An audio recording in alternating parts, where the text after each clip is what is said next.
10 మంది కూడి నా తోటి కార్మికులకి సహాయం చేయాలనే ఆలోచన కలగటమే సురేష్ బృందానికి ముందుగా ధన్యవాదాలు తెలియాలి.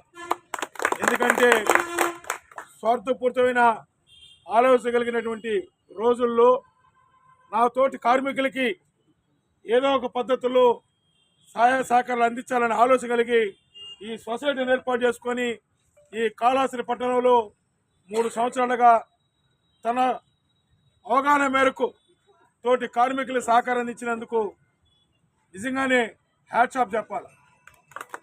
ముఖ్యంగా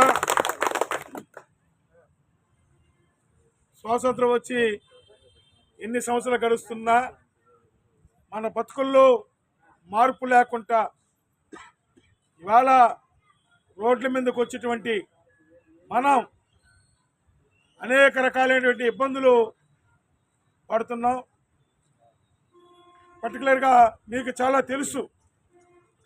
దీన్ని దృష్టిలో పెట్టుకొని ఏఐటీసీ 1996లో బిల్డింగ్ కార్మికులు పడుతున్నటువంటి సమస్యలు అనేక సంవత్సరాలుగా పోరాటాలు చేసి ఉద్యమాలు చేపట్టి వాళ్ళ సమస్యల్ని అనేక పర్యాయాలు కేంద్ర ప్రభుత్వం దృష్టిలో ఉంచినా పరిష్కారం చేయకుండా పోతే మనం ఏఐటీసీగా ఇంద్రజిత్ గుప్తా గారు పార్లమెంట్లో హోమ్ మినిస్టర్గా ఉండి 1996లో భవన నిర్మాణాల కార్మికుల చట్టాన్ని తేవడం జరిగింది.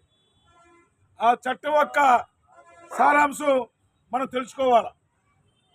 అనేక సంవత్సరాలుగా మనం బిల్డింగు కార్మికులుగా పనిచేస్తున్నా కనీసమైనటువంటి భద్రత లేకుండా మన చెమటని కష్టాన్ని దోచుకునే పద్ధతుల్లో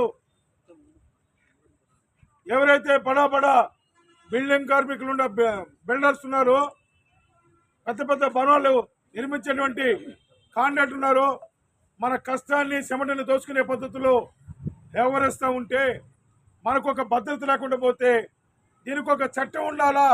ఆ చట్టం ద్వారా బిల్డింగ్ కార్మికులకి రక్షణగా ఉంటుందని చెప్పని 1996లో చట్టం చేపడింది.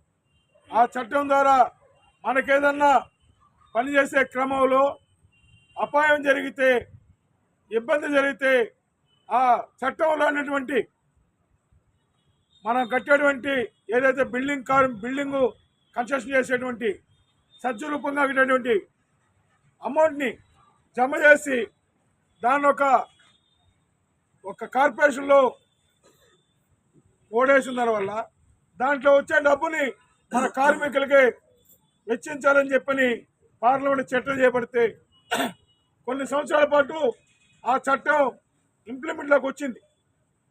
భవన నిర్మాణ కార్మికులు బిల్డింగ్లో పనిచేస్తూ ఉండి అపాయశాత్తు జారి కింద పడితే, కాలోజా ఎరిగితే తక్షణమే హాస్పిటల్ ఖర్చుకి 30,000 రూపాయలు చెల్లించాలి.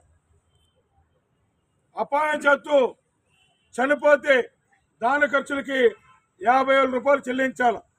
వాళ్ళ కుటుంబాలకి 5 లక్షల రూపాయలు ఎస్ఎస్ఆ ఇవ్వాలనేది ఆ చట్టం సారాంశం. అదే పద్ధతుల్లో మహిళలు పాపం పనిచేసిన క్రమంలో వాళ్ళకి ఆనవాయితీగా తల్లులు కాబట్టేటువంటి సమయంలో 3 నెలల దాకా వాళ్ళకి మెడికల్ లీవ్ ఇచ్చి ఆ ప్రభుత్వమే ఆ సొసైటీ ద్వారా వాళ్ళకి జీతం రూపంలో పింఛన్ రూపంలో డబ్బులు చెల్లించాలి. కానుకల కోసం కొంత అమౌంట్ జమ చేయాలి. ఇవన్నీ ఆ చట్టాలు ఉన్నాయి. మనకి ఎక్కడైతే రోడ్డు మీద తెల్లవారు లేసి 5 గంటలు లేచి మనం రోడ్డుపైకి వచ్చి మన ఉపాధి కోసం ఎత్తుకులాడతామో అక్కడ అవసరమైనటువంటి వసతులు ఏర్పాటు చేసే పరిస్థితి. ఒక షెల్టర్ ఏర్పాటు చేయాలా, మరుగుదొడ్లు సమకూర్చాలా.